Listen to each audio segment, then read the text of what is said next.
और उनके साथ आ जाने से जो वोट का बंटवारा था, अब वो बंटवारा नहीं होगा। जब बंटवारा नहीं होगा तो हम लोग जरूर आने वाला समय में जो भी चुनाव होगा, लोकसभा का होगा, विधानसभा का, उसमें हम लोग बहुत मजबूत रहेंगे और काफ़ी हम लोग को फायदा होगा। इसी वजह से अमित शाह जी को दो बार बिहार जाना पड़ा है और लगातार वो बिहार जाएंगे, क्योंकि वो समझ रहे हैं कि बिहार हमारे हाथ से गया तो देश गया। इस देश में, समाज में कैसे बीजेपी और आरएसएस के लोग कैसे धर्म के नाम पे, हिंदू मुस्लिम के नाम पे, खासकर कैसे पिछड़ा को ठगे, दलित को ठगे।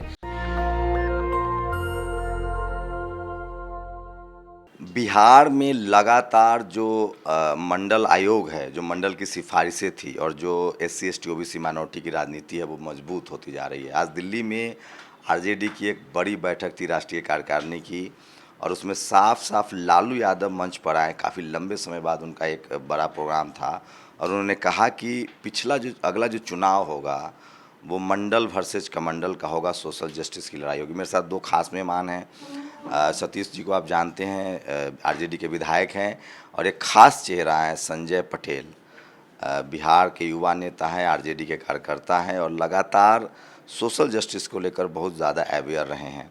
इन दोनों लोगों से जानने समझने की कोशिश करेंगे कि क्या नीतीश कुमार से गठबंधन होने के बाद क्या RJD को कितना फ़ायदा हो रहा है, और क्या जो धर्म के नाम पर, हिंदू के नाम पर जो वोट OBC का खासकर जा रहा था बीजेपी के साथ, वो ये लोग कितना रोक पाएंगे। संजय भाई, आप OBC कम्युनिटी से आते हैं। कहा जाता है कि ज़्यादातर OBC बिहार में बीजेपी, नीतीश जी के गठबंधन की वजह से बीजेपी के साथ था।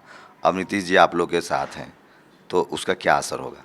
देखिए, अब ऐसा बात नहीं है कि जो खासकर जो OBC और EBC जो वोट है वो बीजेपी के साथ जाएगा। जब से लालू जी और नीतीश जी का जो गठबंधन हुआ है, उस समय से एक समाज में एक जागृति आई है।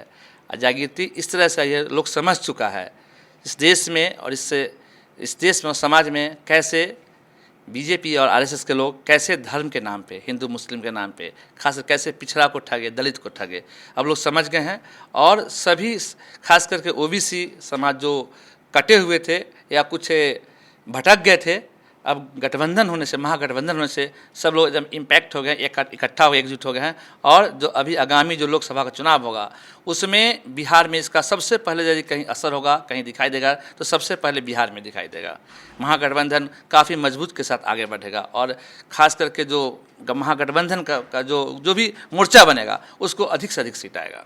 लेकिन आप लोग RJD के खासकर नेताओं पर आरोप लगता है कि आप लोग जब सत्ता में वो होते हैं तो वो शेड्यूल कास्ट पर अन्याय करने लगते हैं, जुल्म करने लगते हैं। सतीश जी, आप शेड्यूल कास्ट से भी हैं, रिजर्व सीट से चुन के आते हैं, ये आपकी पार्टी पर आरोप लगता है। इसको लेकर कोई बात होती है इंटरनल की? ये परसेप्शन जो TV अखबार में है, इसको कैसे ख़त्म किया? नहीं, ये तो बनाया गया खास करके जो दलित पिछड़ा अक़लियतों का जो गठबंधन, जो मेजर गठबंधन इनका है और नीचे तबके तक का ये गठबंधन है, तो इसको कैसे बाइफिकेट किया जाए, इनको कैसे तोड़ा जाए, इसकी साजिश हमेशा RSS और भाजपा के लोग करते हैं। तो दलितों को कैसे काटा जाए, क्योंकि दलित की एक बड़ी आबादी है, 20 से 22% आबादी बिहार में दलितों की है। अब इसको कैसे काटा जाए, इसके लिए वो साजिश करते रहते हैं। और निरंतर अगर देखिएगा तो दलितों का शोषण में सबसे ज़्यादा हाथ उनके लोगों का रहता है, उनके सबसे ज़्यादा धार्मिक रूप से प्रताड़ित है, वहाँ पे जाति रूप से प्रताड़ित है। और इसके खिलाफ में जब लालू जी मुख्यमंत्री बने हैं तब जाकर के दलितों के घर तक शिक्षा पहुंची, दलित लोग निकल करके विद्यालय तक पहुंचे, विश्वविद्यालय तक पहुंचे और उसके बाद कार्यालय तक पहुंचे। उसके पहले तो थाना तक नहीं पहुंच पाते थे, उनकी माँ बहनों का साथ में बलात्कार हो जाता था, FIR नहीं दर्ज करा पाते थे। तो ये ताकत लालू जी के आने के बाद प्राप्त हुआ है और इस बात की एहसास तमाम लोगों को है।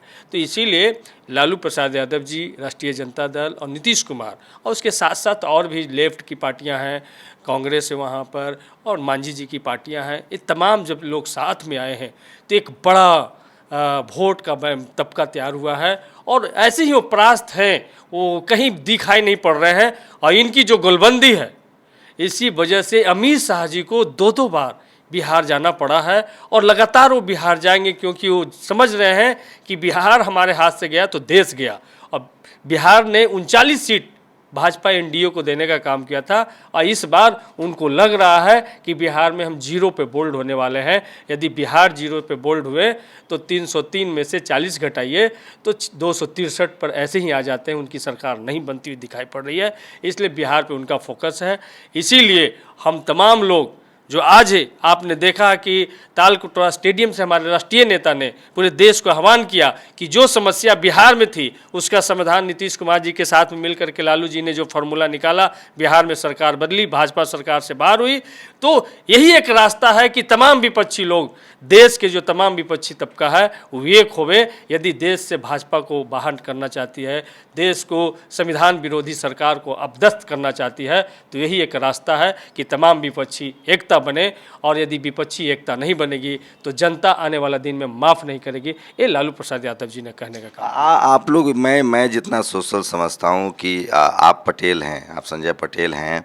बिहार में ओबीसी की अन्य जातियाँ जी थी, वो जब नीतीश बीजेपी के साथ थे तो उनके साथ थी, यादव छोड़ दिए तो अब कंफर्टेबल कम्युनिकेशन हो पा रहा है यादव प्लस कुर्मी, कोयरी और बाकी तमाम अति पिछड़े जातियों के लोग, क्योंकि बीजेपी की नज़र अति पिछड़ों पर है। 2 डिप्टी सीएम देते हैं वो पिछड़ा समाज से।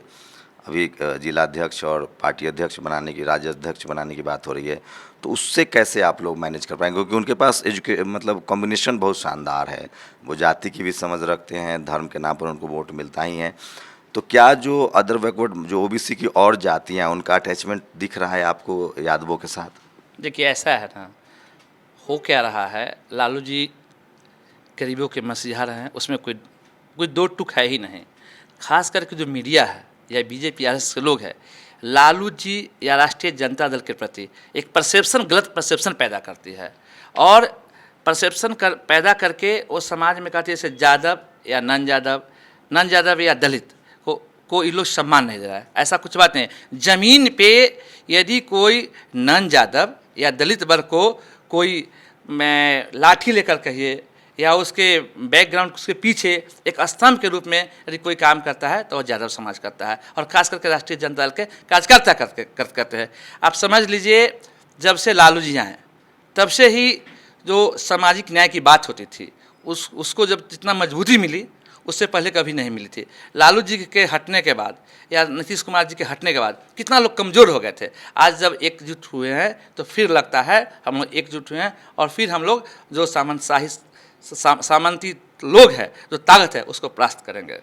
नीतीश कुमार के आने से कितना आप लोग को, अपनी आरजेडी को कितना फ़ायदा दिख रहा है? देखिए फ़ायदा क्या, हम लोग तो एक ही समाज के लोग हैं। एक सब कर्पूरी ठाकुर या जेपी लोहिया के स्कूल से आते हैं, समाज से, उनके परिवार से आते हैं।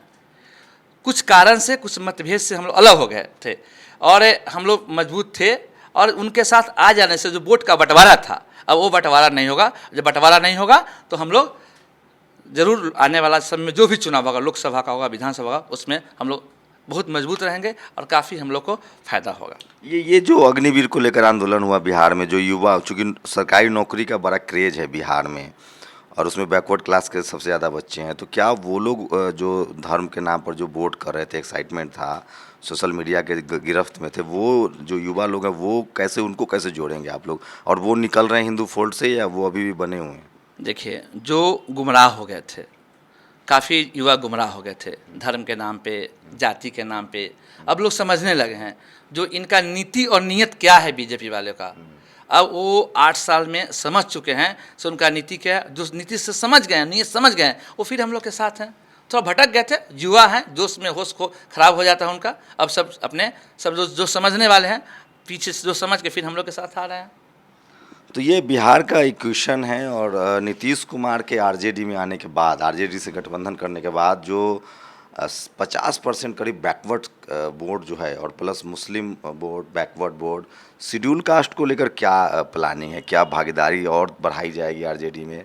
तय होगा? रिजर्व सीट के अलावा कोई पद दिया जा सकता है कैसे? क्योंकि वहाँ एक बड़ा पक्ष है कि अगर चिराग पासवान आप लोग के साथ नहीं आते हैं तो शेड्यूल कास्ट पर काम तो करना पड़ेगा आरजेडी को, अगर आप मानिए चाहे न मानिए, चूँकि आप प्रवक्ता भी हैं आरजेडी के। देखिए, शेड्यूल कास्ट की भागीदारी इस सरकार में भी है और बड़ी भागीदारी है। आप देखिएगा कि शेड्यूल कास्ट से कृषि मंत्री आते हैं, शेड्यूल कास्ट से अनुसूचित जाति जनजाति मंत्री आते हैं, शेड्यूल कास्ट से ही मद्य और निषेध मंत्री आते हैं। तो शेड्यूल कास्ट की एक बड़ी भागीदारी सरकार में तय की गई। शेड्यूल कास्ट से ही श्रम एवं संसाधन मंत्रालय भी शेड्यूल कास्ट के मिला है, तो शेड्यूल कास्ट की एक बड़ी भागीदारी मिला है। और रही बात कि आपने देखा कि पहली बार आपने देखा होगा कि शेड्यूल कास्ट से मुन्नी रजक जी आती थी, उनको एमएलसी बनाने का काम हमारी पार्टी ने किया। जो एकदम ग्राउंड लेवल की वर्कर थी, उनको पार्टी बनाने का काम किया है। आप देखें कि पूरा चुनाव का अभियान जो हमारे यहाँ चला, जिसमें राष्ट्रीय अध्यक्ष जी का चुनाव होना था, नीचे से लेकर तमाम इसका जो दायित्व दिया गया था अनुसूचित जाति से आने वाले उदयन नारायण चौधरी जी को बनाया गया था। और तो शेड्यूल कास्ट की एक बड़ी भागीदारी होने वाली है। आप देखे होंगे कि रमई राम जी जब जीवित थे तो उनके हाथ से लालू प्रसाद यादव जी ने सदस्यता ग्रहण किया। तो शेड्यूल कास्ट की भागीदारी बढ़ रही है। हमारे जैसा एक ग्राउंड लेवल पे काम करने वाले एक वर्कर को बुला करके टिकट दिया गया, और टिकट ही नहीं दिया गया, और जब सरकार बनी तो मुझे पार्टी का प्रवक्ता बनाया गया। तो ये शेड्यूल कास्ट की भागीदारी लगातार बढ़ रही है, और पार्टी में वाकई में पहली पार्टी हमारी है पूरे देश में जो अपने स्थानीय जो चुनाव, संगठनात्मक चुनाव है, उसमें रिजर्वेशन को लागू किया, जहां पे शेड्यूल कास्ट के लोग भी मेन पार्टी के अध्यक्ष बन रहे हैं, शेड्यूल कास्ट के लोग भी जिला अध्यक्ष बन रहे हैं, तो ये तमाम जगह प्रखंड अध्यक्ष बन रहे हैं। मतलब इंटरनल पार्टी के चुनाव में भी रिजर्वेशन है। ये हमारी पहली पार्टी है, और इंटरनल जो रिजर्वेशन उसका लाभ शेड्यूल कास्ट को भी भारी संख्या में मिल रहा है। और वहाँ से हमारे जैसा और बहुत सैकड़ों लीडर निकल करके आ रहे हैं, और एक बड़ा लीडर का ग्रुप शेड्यूल कास्ट में भी तैयार हो रहा है, राष्ट्रीय जनता दल के झंडा, बैनर, नीति सिद्धांत को लेकर के आगे बढ़ने के लिए। एक बात तो तय है कि तेजस्वी यादव ने